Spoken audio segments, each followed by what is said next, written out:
Gay people, when I was coming out, felt isolated and abandoned.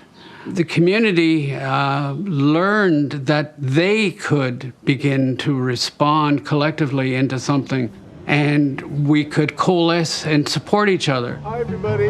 LGBTQ+ seniors have faced a lifetime of systemic discrimination based on their sexual orientation and gender identities. This discrimination, particularly within the healthcare system, has led to many LGBTQ+ seniors lacking trust in mainstream social services. Many of them do not have children who can help take care of them, and some may have also been cut off from their family networks.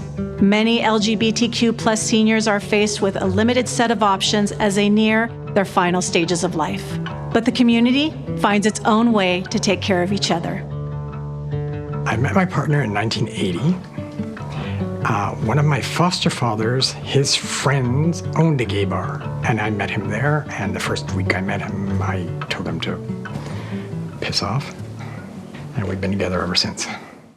I've never thought about growing old with him, and I don't think we've ever discussed it, but it happened. And we just lived our lives as we went along until all of a sudden, boom, we're both old.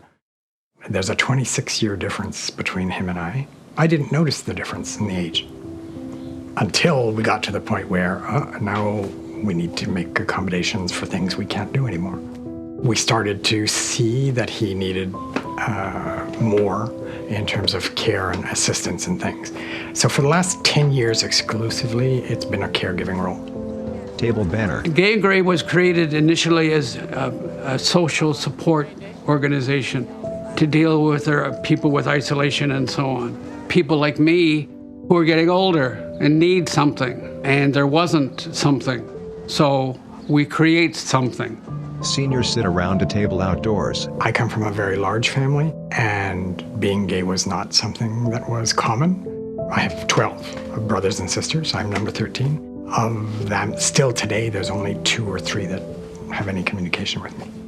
I don't have children. I wanted at one time to have children, and we weren't allowed. We don't have that safety net. We don't have the luxury of being able to say, well, my children will be there to take care of me when I need them. Where do we turn to get that? The family that the larger seniors community would rely on don't exist in the gay community, but can be created. A lot of the community organizations are now assisting in filling that void and saying, okay, if you don't have family to do that, we can help find resources for you to fill the void. One of the major things is support to do simple things that anybody takes for granted: shopping, banking, getting to appointments. That kind of support becomes necessary to maintain and keep the senior community in existence. Takes 10 years off you. At my age, I'll take it. The gay community has always been very ageist. It's always been focused on the young and the beautiful and the capable and the upwardly mobile.